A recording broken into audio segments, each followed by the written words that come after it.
I am overwhelmed by this moment, and I thank you all for being here.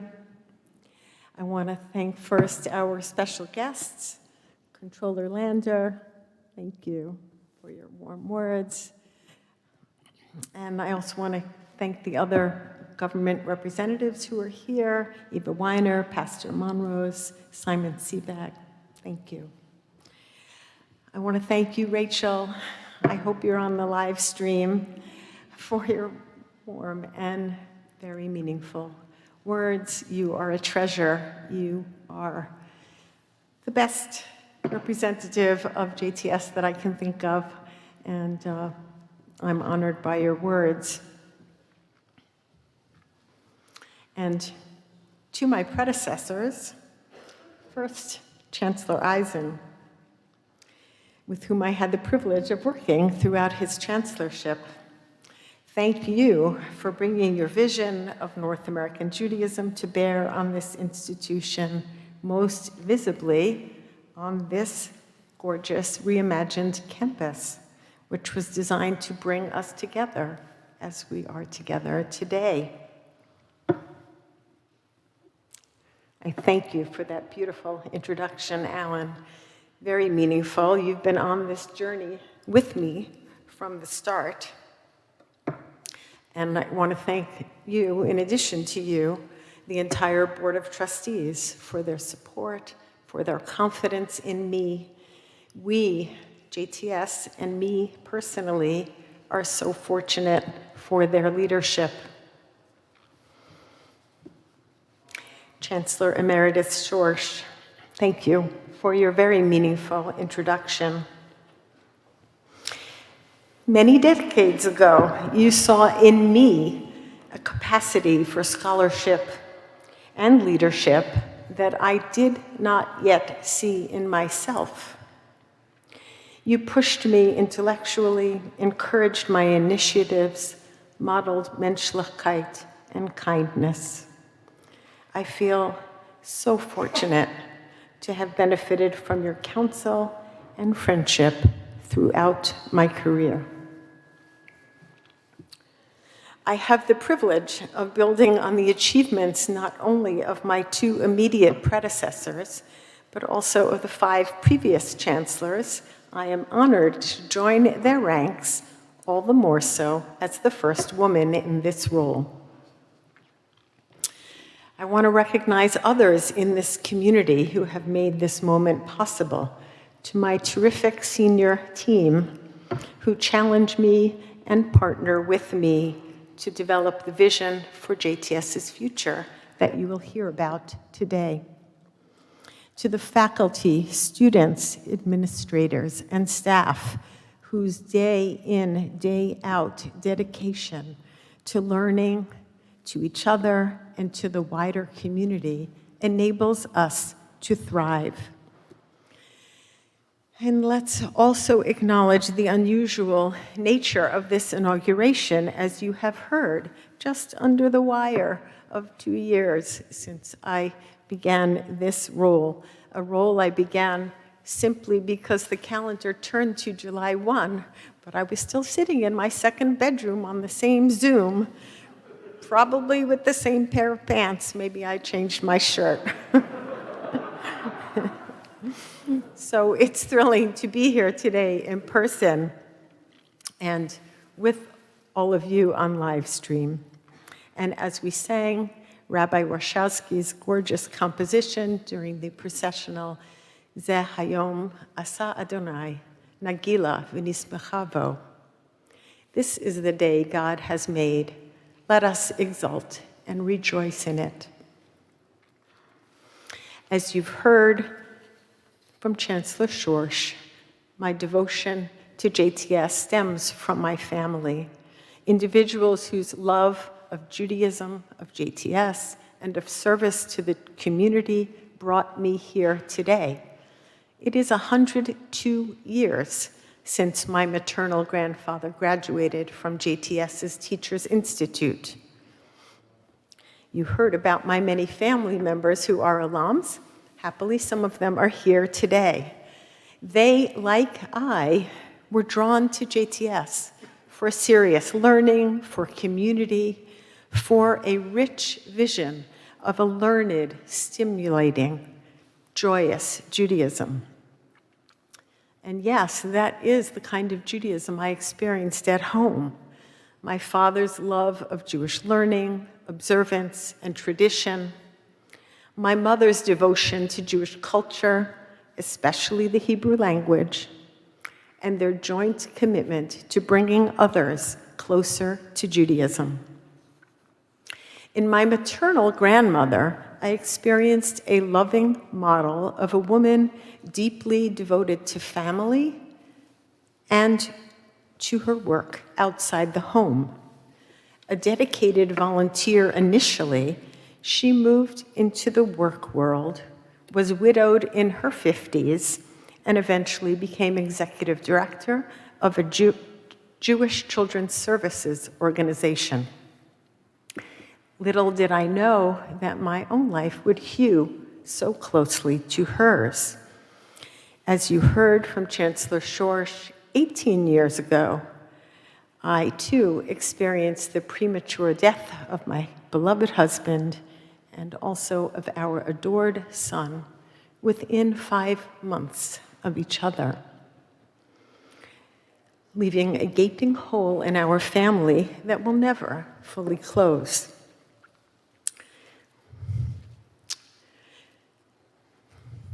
It affected my spiritual life a little bit differently from what you might think. It gave me a window into Judaism's power to sustain despite my inability over many months to sing God's praises and participate in communal life. I grieved very publicly in this institution, gradually refueling my soul through the embrace of family, of this community, as well as the satisfaction that I derived from meaningful work. This shattering experience sharpened my sensitivities to others' pain, hopefully enabling me to alleviate some of theirs. It also heightens the joy and gratitude that I experience with my cherished family and closest friends, my husband Eric, my children, stepchildren, grandchildren, siblings, and extended family, which, as you heard from our board chair, has blessedly expanded greatly over the years. I thank God for it all as we recite in the grace after meals, Al Hakol, Adonai Eloheinu, Anachnu modim lach, u'mevarachim otach. For everything, God, I thank you and praise you. We gather today at a moment of great societal upheaval. We face massive challenges and opportunities, the likes of which we have not seen since the aftermath of World War II. We worry about the climate crisis, the unbridled power of technology, and challenges to reproductive rights, privacy, democracy here and around the world, and more. We also worry that despite the urgency and magnitude of these concerns, the incessant media cycle and lack of a shared base of knowledge makes it hard to engage productively with others, to undertake the hard work that is prerequisite for transformational change. I believe wholeheartedly, in fact, I have staked my career on the belief that education is the key to change. Education, deep understanding born of intense intellectual engagement. Education, the spirit of collegiality and obligation to the common good and to a common community. Sadly, the educational sphere has narrowed as a space for the vigorous exchange of ideas. It has become increasingly hard to engage with others whose perspectives differ from our own. Many bite their tongues or preach to echo chambers rather than confronting opinions that might sow doubt or offend. These challenges resonate in the Jewish world as well. First, American society's polarization has unleashed, as you mentioned, alarming anti-Semitic sentiment and activity at a level not experienced in many decades. While the Jewish community may unite against this shared threat, underlying societal polarization has also exacerbated tensions among Jews around other issues, notably the state of Israel and the value of religious pluralism. Once we feel alienated from one another on a particular issue, once we stop seeing the humanity even in those we disagree with, we lose the desire to come to the table at all. We dig in our heels and resist relationship building and collective problem solving. In the crowd here today, filled with educated and committed Jews, it's easy to miss the second most pressing issue. As the 2020 Pew Research study on Jewish Americans shows, fewer Jews are building rich, sustaining Jewish lives, bound up with the Jewish story, Jewish practice and learning, and helping Jews in need. And yet, the study also shows that the vast majority of those American Jews feel tied to the Jewish people. They already have a foot in the door. Our task is to get them over the threshold, to help them intensify the connections that they intuitively feel. How? In the Jewish sphere as well, education is key. When I look to my predecessors for insight, I am keenly aware, as we saw on the video, of the monumental role they played in fortifying Jewish life and North American society. Chancellor Louis Finkelstein's aspirations, articulated in 1945, just at the end of the war, particularly resonate. He wrote, "The political, the economical, the cultural, and even the moral and spiritual realms are interdependent. There can be no religious piety without social justice. No lasting economic prosperity without a sense for the spiritual. No political stability without compliance with moral principles."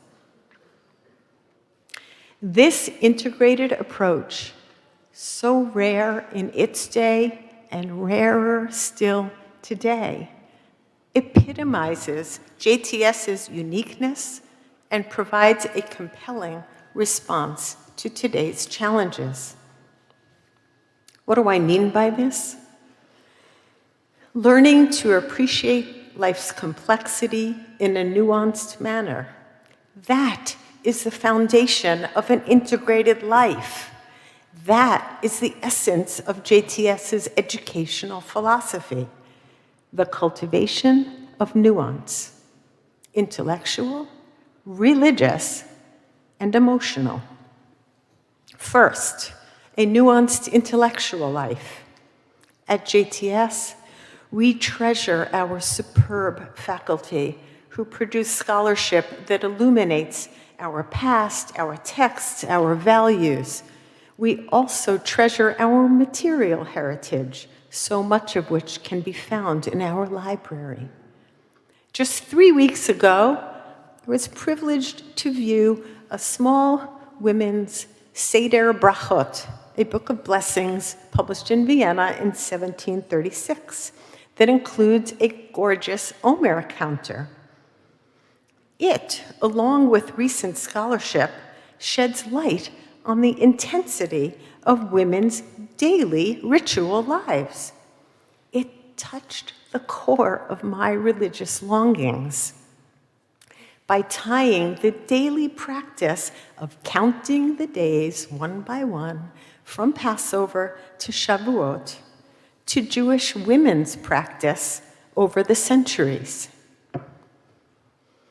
Accessing our tradition can do this for all of us. When we prepare a favorite family recipe, sing a Hebrew song, or light Shabbat candles, we connect to a rich heritage that adds depth and significance to our lives. In embracing a nuanced intellectual life, we explore primary sources not only in the form of sacred texts, but also marriage documents, melodies, and modern fiction, and Omer counters, which today would include websites and podcasts and social media. When Solomon Schechter said in his inaugural address, quoting the phrase, "I regard nothing Jewish as foreign to me," he may not have known about social media, but he was signaling a commitment to this expansive kind of Jewish learning. We examine sources through lenses of interpretation that illuminate, challenge, and problematize our understanding. We consider context. We study history, the evolution of ideas over time. We use contemporary analytical tools to offer fresh, interpretive possibilities. This approach cultivates our students' critical thinking skills so that students develop into astute observers, analyzers, and interpreters. Finally, we learn from one another. Engaged with their students, our faculty encourage chevruta, learning with others. For as Rabbi Chama, son of Rabbi Hanina, taught, based on a phrase in Proverbs, barzel bevarzel yachad, iron sharpens iron, study partners sharpen each other. When we learn from others, when we hone and reassess our views, we grow to disagree respectfully and generatively. We come to appreciate that it is the search for an elusive truth, not the truth itself, that invigorates both us and our ancient tradition. We grow more comfortable with complexity. This nuanced intellectual life leads naturally to a second arena of JTS's distinctiveness, a nuanced religious life. We achieve this by integrating our intellectual insights with a spiritual life anchored by halakha, Jewish law, cultivated through daily prayer and ritual, and deepened through a relationship with God. A relationship that can touch the depths of our souls and the heights of our spirits. This integration of the intellectual and the religious will prompt us, I dare say, compel us to change in ways both subtle and seismic. To me, this impulse is epitomized by Henrietta Zold. Steeped in Jewish learning and observance from her earliest years, Zold continued to strive for more. She became JTS's first female student in 1902, after assuring Solomon Schechter that she would not seek rabbinic ordination, something that has happily changed, as you saw, thanks to the leadership of Chancellor Gerson Cohen, and is reflected in the diversity of our student body and of the rabbinate today. Zold's prodigious education emboldened her to put her own stamp on the Jewish story. First, she made Jewish learning available to English-speaking Jews through her editorial and translation work. Second, she founded Hadassah to advance the Zionist project and empower Jewish women. Third, in 1916, she challenged the traditional convention that only males are obligated to recite the mourner's prayer, the Kaddish, for deceased relatives. Upon the death of her mother, she respectfully declined a male friend's offer to say Kaddish for her. She wrote, "Jewish custom is very dear and sacred to me, and yet I cannot ask you to say Kaddish after my mother.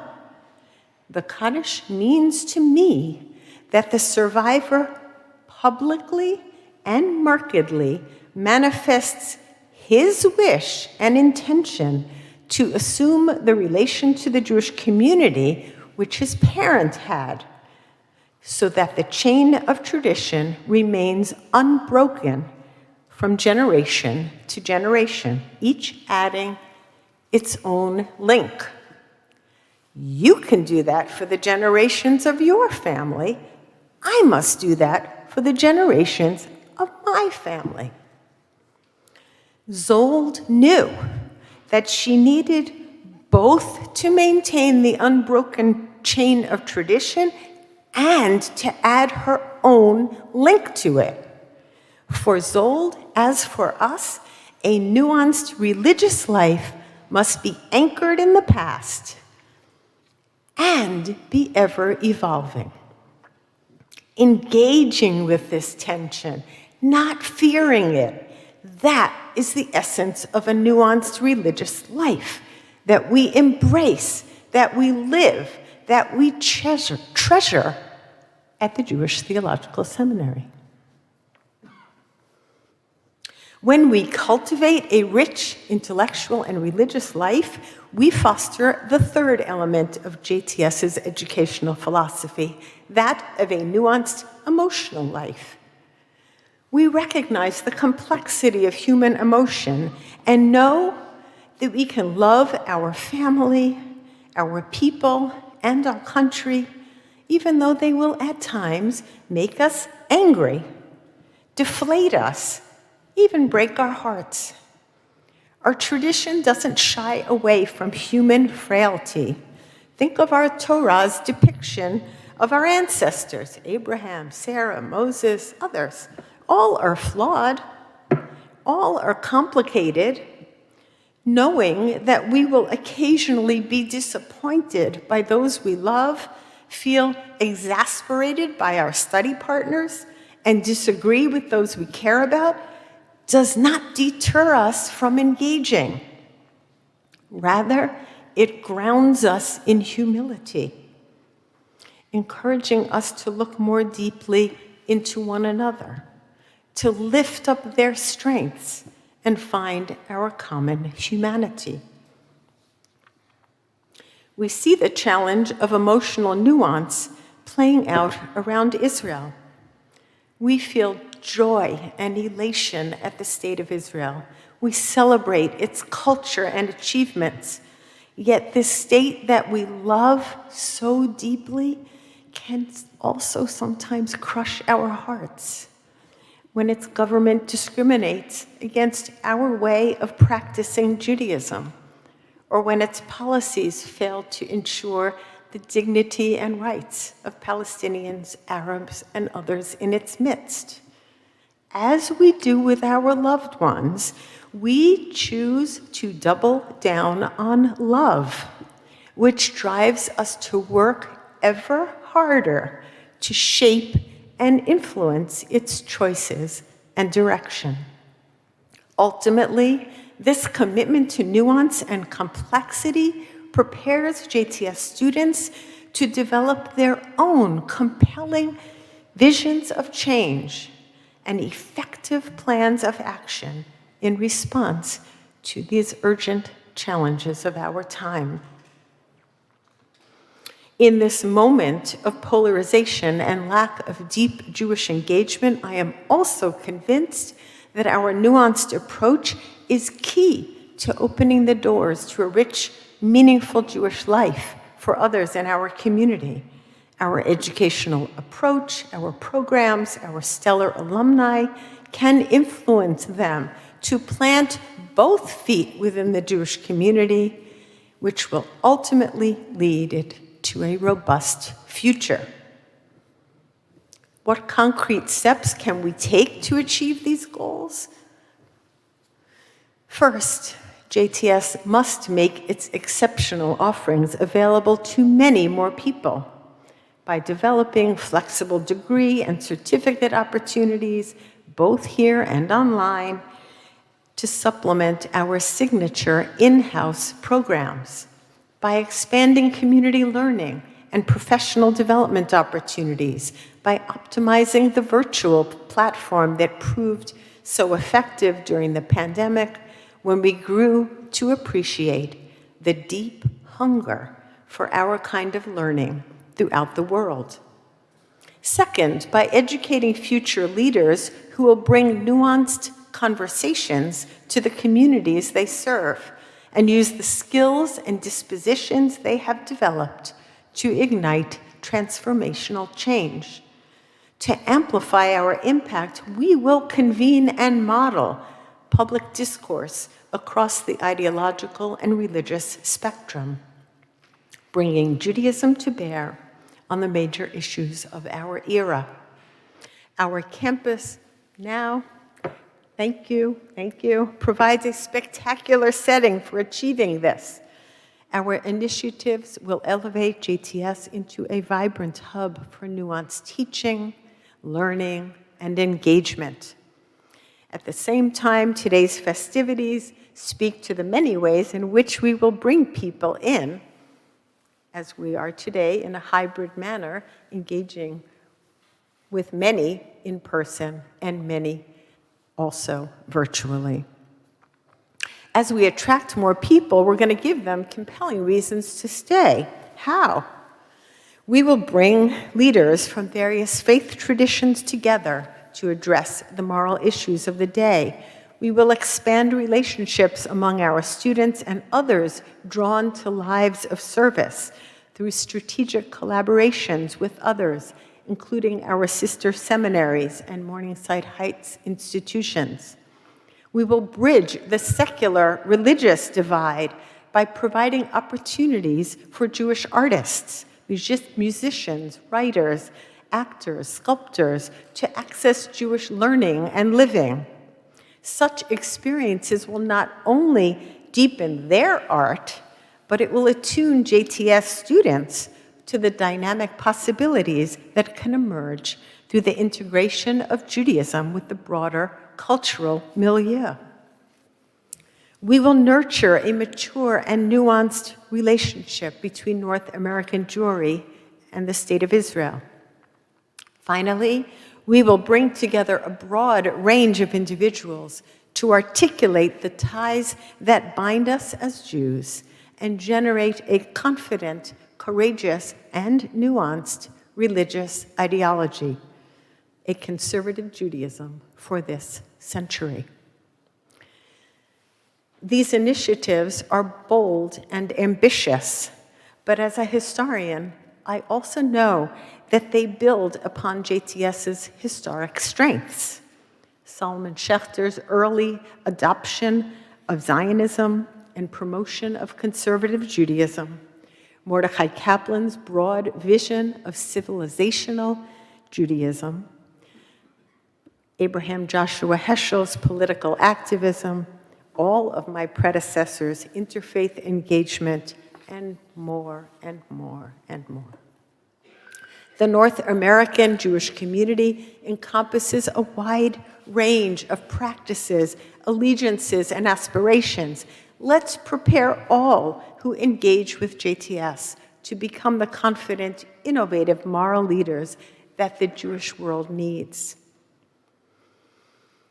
When I think about this moment, I'm drawn to the Talmudic story in the Talmud tractate Menachot. When Moses went up to Mount Sinai to receive the Torah, he found God tying crowns on the letters of the Torah.